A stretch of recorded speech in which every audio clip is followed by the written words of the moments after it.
When you're working with AP divs, and let's switch back over to AP elements now. Another element to consider is the z-index. That controls the stacking order of the divs.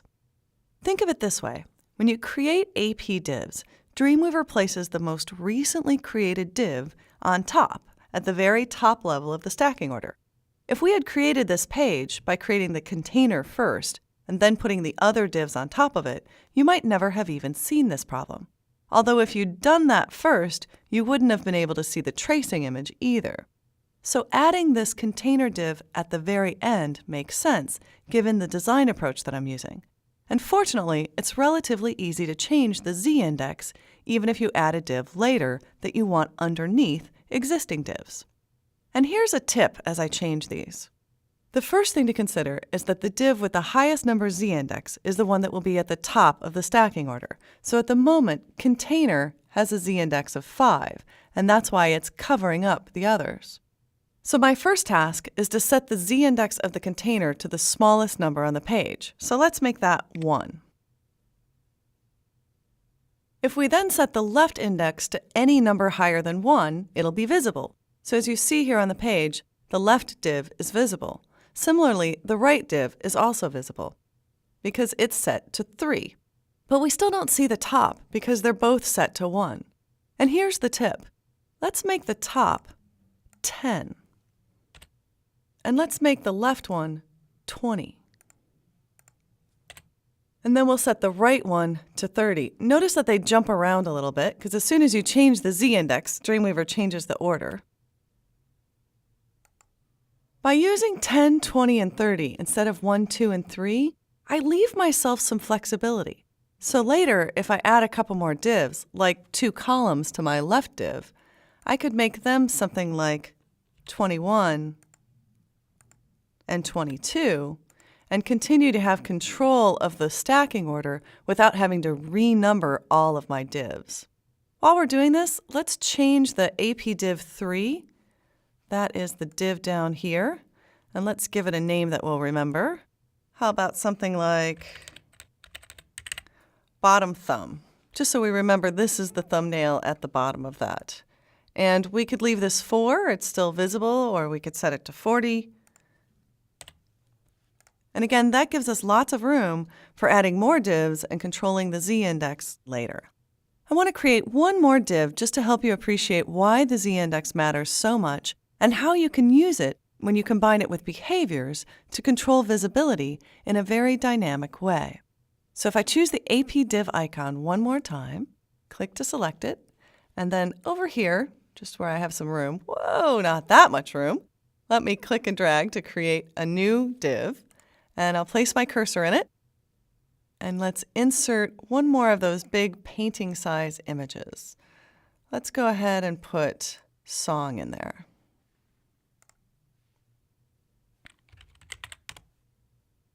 And again, I can size this exactly to match the image. Although if you remember, I sized this div just a little bit bigger than the image so that I'd have a little room underneath it. So let's size this div exactly the same as the one we created for the other painting. So that's 520 by 440.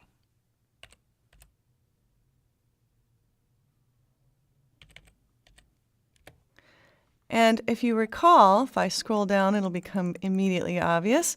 We needed to set a white background behind here. So let's set the background color to white. And while we're doing all this, let's also give the div a name that makes a little more sense to us. Let's call this one Right To. Ultimately, what we want to do is to create a series of divs like this and place them one on top of the other in the same place. And let me show you how you would do that.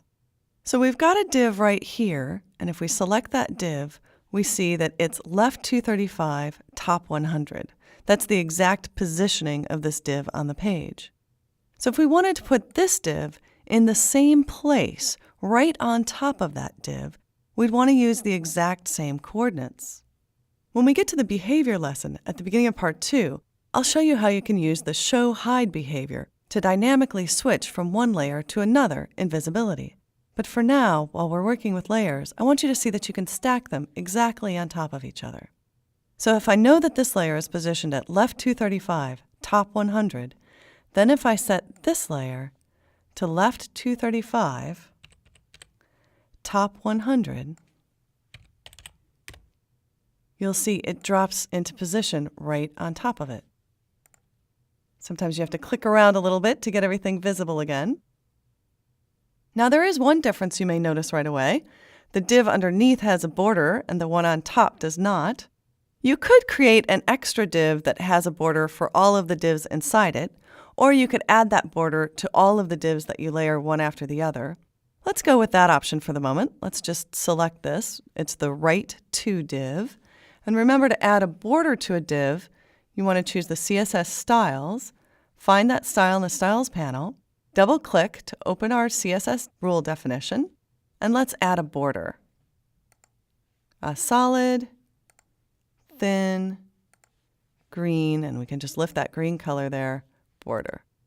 And now this should be exactly the same size, positioned one right on top of the other. And if you notice, it's the Z index that's still controlling it. Now when I click on the container div here, everything else disappears to show me the container div. If I click back on the background, you see my design again.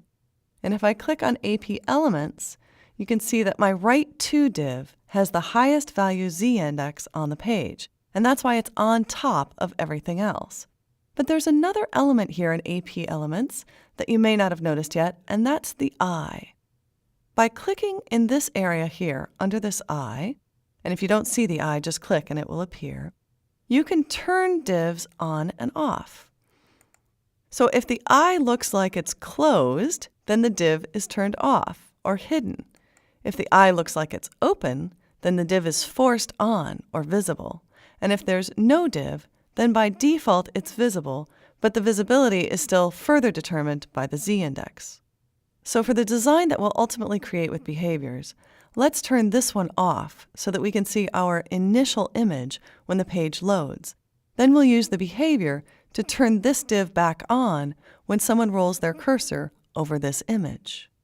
So let's do one final preview in a browser and make sure everything's working out here. If I save the page and preview, so now you can see I've created this simple design using absolutely positioned divs, AP divs. And if I extend out the width of this browser window, they're not centered, it's not going to move, but they are precisely positioned where I place them on the page. Before we leave divs, I want to remind you that when you view divs in a browser window that is larger than your page design, they can look rather forced to some people because they don't center, and a lot of us are used to seeing designs on the web that are centered. Also note that I'm targeting Internet Explorer 6 and above as I create these designs. Older browsers can vary, and you will get mild differences in the display of AP divs, shifting the designs a few pixels from browser to browser. So if you're looking for absolutely precise control, you'll only get that in the latest browsers with this design technique. Finally, the other limitation of AP divs is semantic design and accessibility. The designs we created in the last two lessons, when we used divs that were not AP divs, we created designs that were more accessible. And that concludes our introduction to AP divs. I hope you're starting to better appreciate your options and why you might choose one design approach over another. Don't forget you can combine them.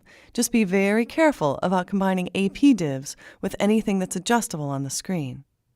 In the next two lessons, we'll explore a couple of old school layout options, taking a look at how Dreamweaver supports tables and frames.